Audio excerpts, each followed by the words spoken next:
some of the lessons learned, definitely have your board on side with what you're trying to achieve.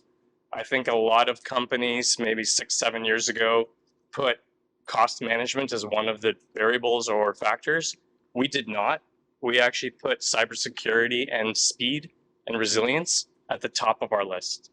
So we actually viewed, and this probably ties into some of the second conversation, we actually perceived that the clouds could be more secure than legacy or on-premise managed infrastructure.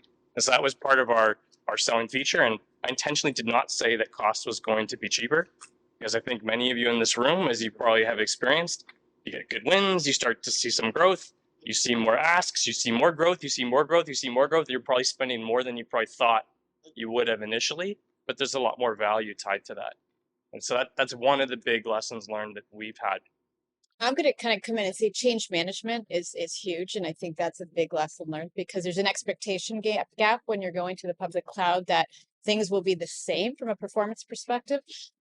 And certainly from a service level perspective, things change. So I do think that the change management strategy is paramount and an imperative to success. I'd echo that too. Like, we used to go to production once or twice every month. We go to production about 50 times a month now.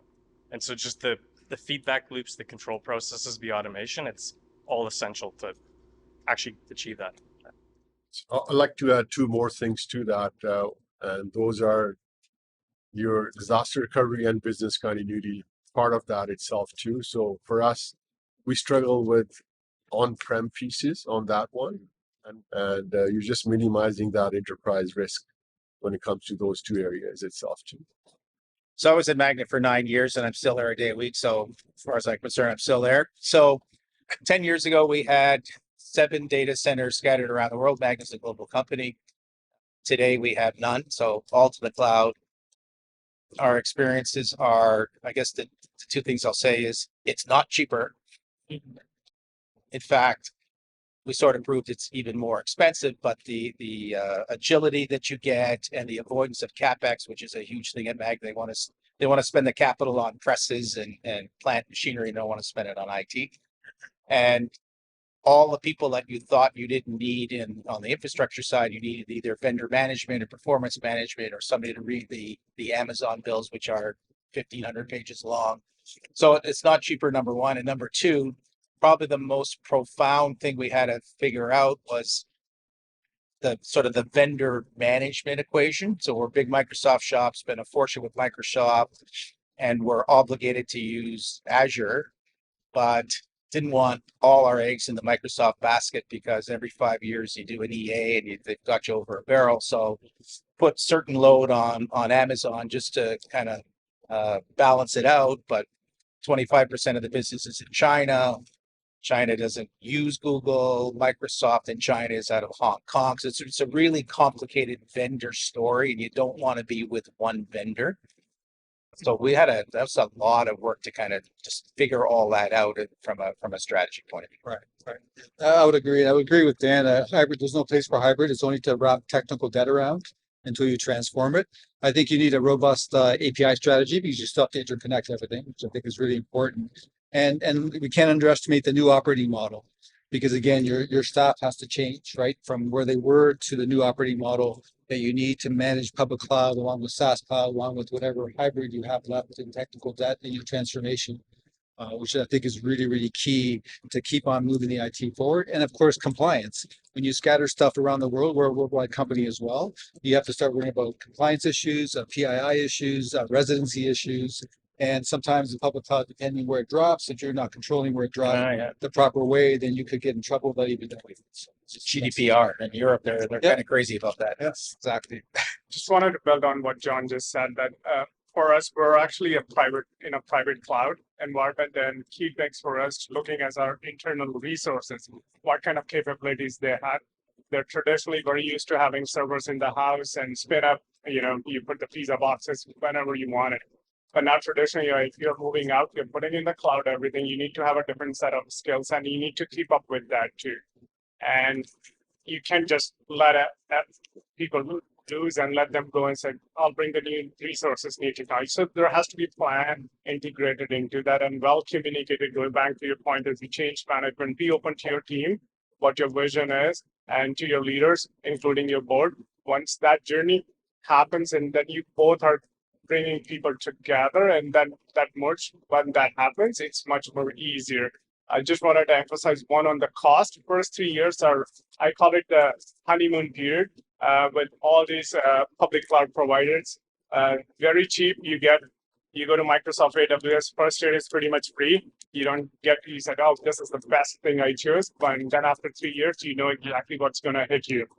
So please think about 3 to 5 years, what it will look like. Reality hits after 3 years, and that's where it hurts more.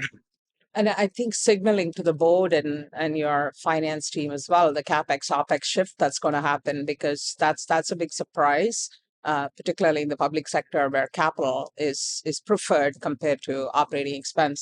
The other thing we found that was from a skills perspective, the same pay bands do not apply anymore because the skill set is newer, harder to find. And so that's, again, a change management exercise to say an on-prem architect and a cloud architect cannot come in at the same prices. Are there any parts that are harder though? The impact on IT, right? The big change is within IT. You've got people who grew up running infrastructure and did their own thing, and all of a sudden somebody else is running infrastructure. That was, for us, that was an enormous thing. That took 5 years of change management. The business doesn't care. They just want flexibility and cost. And in my experience, most businesses don't care how you do it. They just want outcome. But within IT, it was a huge change management challenge. Almost a complete displacement of skill sets. At least Yeah, that's what we exactly. experienced, Right. right? You know, we have 30-year veteran in the organization who knows how to run a VM environment. They don't know how to run a Kubernetes environment within the cloud, and that's substantially different. Let alone if you try to use a PaaS environment where you're consuming, you know, storage services that aren't in a piece of infrastructure. That's a whole new ball of wax, required new skill sets and new people. Yeah, is there an issue with skill sets and the cloud? So presumably, if more's in the cloud, there are skill sets that you don't need in-house.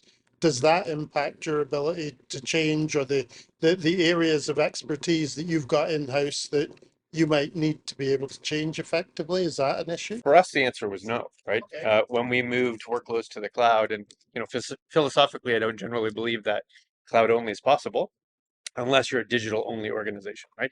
As soon as you dip anywhere into the real world, right? You have a physical piece of equipment, you have edge, you have branches, you have manufacturing plants, you have the OT world, then edge becomes almost as important as cloud in that circumstance anyway, let alone a data center. When you have moved from all in control to someone else, the skills that change is the architect that needs to verify that cloud. You do need to have a different skills in your organization now to manage those service provider.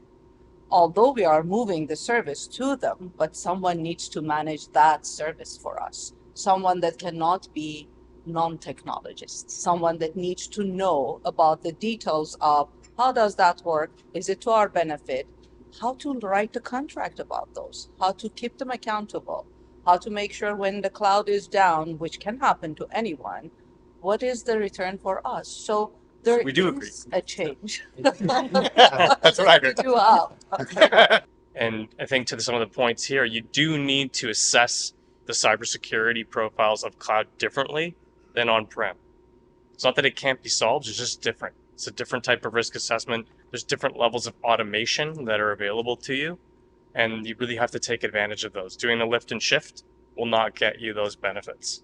And so we had to re-engineer and really make that commitment to modernize the tech stack and embrace some of the PaaS components, because that's really where you get the cybersecurity benefit. So There was an interesting discussion I heard the other day about technical debt and a new type of technical debt. So generally with cloud, you can add on the fly, and that will often promote not having the right operational rigor around, you know, really needing the amount of processing or storage that you need. And that in fact, we're creating a new type of technical debt by not having those constraints. I think though the change advisory board, I know Gurvinder mentioned CAB, right? The change advisory board changes 100% from your traditional CAB meeting, right? And it meets twice a week because of all the air traffic control that has to happen, right? Because when you're, and I'm sure Dan has the same issue, when you see all these moving parts, right? Yeah, it's daily. There you go, right? So you have to change your operating model around your cab as well, right? So these are the things you can't keep everything old and pretend it's new, right? There was a natural friction in that world, right? In that IT world where I may have had to actually buy hardware and therefore I had potentially weeks of friction to support that. And that was, sometimes we implement cloud in order to create that frictionless environment, but that frictionless environment creates the concerns, right? It creates the change management concerns, the release management concerns, even the security concerns. Arguably, the biggest problem with security in the cloud is choice, right? I have lots of different topologies, lots of different architecture, lots of different CPUs to choose, lots of different serverless environments. That's what's creating the problem in many ways, right? It's too much choice. It is, and if you're ISO 27001 or SOC 2, or you need to be PCI, then amount of documentation you have to put it behind it to justify. Because if you're doing your PCI compliance audit after 12 months, they will first thing they ask you this: how often daily? If you're doing daily change management, it is such an like you need to actually put a resource to just to document things, amount of changes that you have to do. But what we have learned again in our experience also when we tested the public cloud, amount of configurations you have to do, whether you're spinning up a Docker's image, you have to patch it, you have to vulnerabilities you have to do. Everything has to be documented. It is such a painstaking process. So we talked about the skill sets earlier, though. Like a lot of what would be done manually is now invested in automation, and so like that's the need to actually make these things scale. Including compliance. Including compliance. Compliance, Including your cab notes, your approvals, your check-ins, your scans, your rotations. different operating model, right? Yeah. That's the key, right?